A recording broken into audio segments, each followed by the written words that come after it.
మనం సినిమాల్లో చూసే హీరోలు శత్రు దేశాల్లోకి దూసుకువెళ్తారు. బాంబులు పేలుస్తారు, దేశాన్ని కాపాడతారు.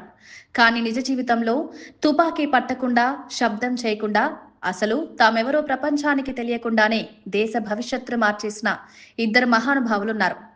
ఒకరు రా పుట్టుకకు కారణమైతే, మరొకరు శత్రువుల గుండెల్లో నిద్రపోతున్నారు. మన దేశపు అజేయ శక్తి వెనుక ఉన్న ఆ కనిపించని హీరోల కథే ఇవాల్టి మన వీడియో. రా పుట్టుక వెనుక సౌండ్ లేకుండా యుద్ధాలు గెలిచిన భారత స్పై మాస్టర్ కథ.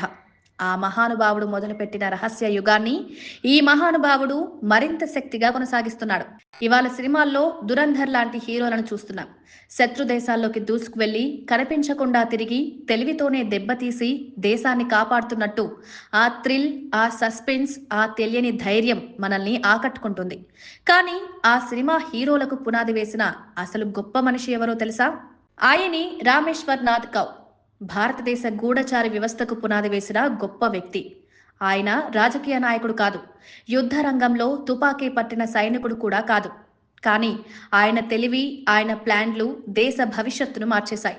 రీసెర్చ్ అండ్ అనాలిసిస్ వింగ్ అనే భారత గూఢచారి సంస్థను నిర్మించిన అసలైన శిల్పి ఆయనే. 1962లో చైనా యుద్ధం, 1965లో పాకిస్తాన్ యుద్ధం, ఈ రెండు సంఘటనలు భారతదేశానికి ఒక చేదు నిజం నేర్పాయి. బలమైన గూఢచార వ్యవస్థ లేకపోతే దేశం ఎదురు దెబ్బలు తినాల్సిందే. అప్పుడు ప్రభుత్వం, అధికారులు గట్టిగా ఆలోచించి ఒక ధైర్యమైన నిర్ణయం తీసుకున్నారు. దేశానికి ప్రపంచ స్థాయి ఇంటెలిజెన్స్ ఏజెన్సీ కావాలి.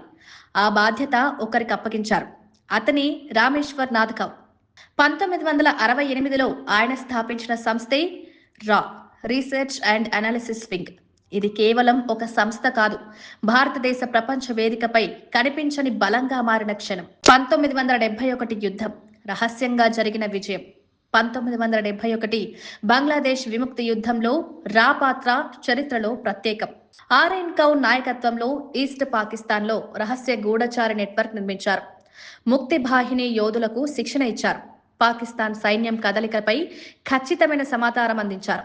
ఫలితం ప్రపంచ చరిత్రలో అతివేగంగా ముగిసిన యుద్ధాల్లో ఒకటిగా నిలిచింది. 93,000 మంది పాకిస్తాన్ సైనికుల లొంగుబాటు.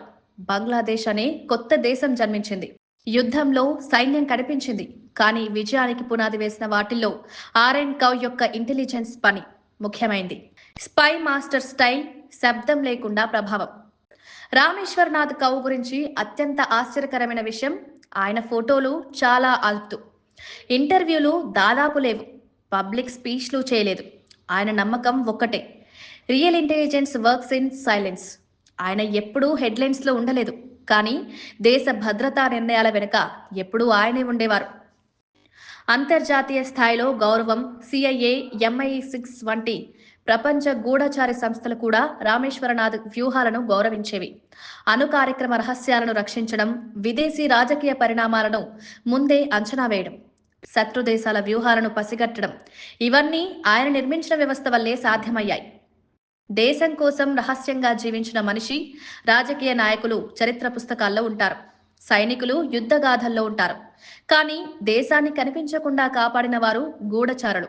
ఆ గూఢచారుల్లో అత్యున్నత స్థానం రామేశ్వర్ నాథ్ గారిది. ఆయన పేరు కోసం పనిచేయలేదు, పథకాల కోసం జీవించలేదు. దేశం సురక్షితంగా ఉండాలనే ఒకే ఒక్క లక్ష్యంతో జీవించారు. ఆ మహానుభావుడు వేసిన పునాదిని మరింత బలంగా చేసి ముందుకు తీసుకువెళ్తున్న మరో గొప్ప మనిషి అజిత్ దోవల్. దోవల్ గారు కౌసాబ్ బాటలోనే నడిచారు, కానీ తన స్టైల్ మార్చేశారు. ఐపీఎస్ అధికారిగా 1968లో జాయిన్ అయిన ఆయన తర్వాత ఇంటెలిజెన్స్ బ్యూరోలో చాలా ఏళ్లు పనిచేసి రహస్య ఆపరేషన్లలో లెజెండ్ అయ్యారు.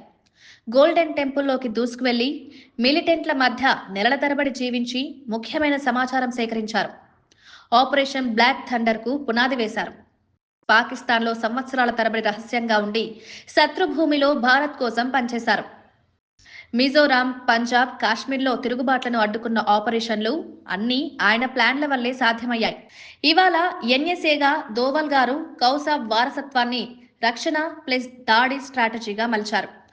Surgical strikes, Balakot air strike, Doklam Kashmir special status రద్దు, ఇవన్నీ ఆయన తంత్రాల వల్లే జరిగాయి. సినిమాల్లో చూసే దురంధర్ లాంటి థ్రిల్ దోవల్ జీవితంలో నిజంగా జరిగింది. కానీ ఆయన ఎప్పుడూ లైమ్ లైట్లోకి రాలేదు. కావాల్సింది ఒక్కటే, దేశం సురక్షితంగా ఉండాలి. కౌసాబ్ రహస్యంగా పునాది వేశారు. దోవల్ ఆ పునాదిని భారత బలంగా మార్చేశారు. ఇలాంటి తెలియని హీరోలు ఉన్నంత కాలం భారతదేశం ఎప్పుడూ అజేయమే.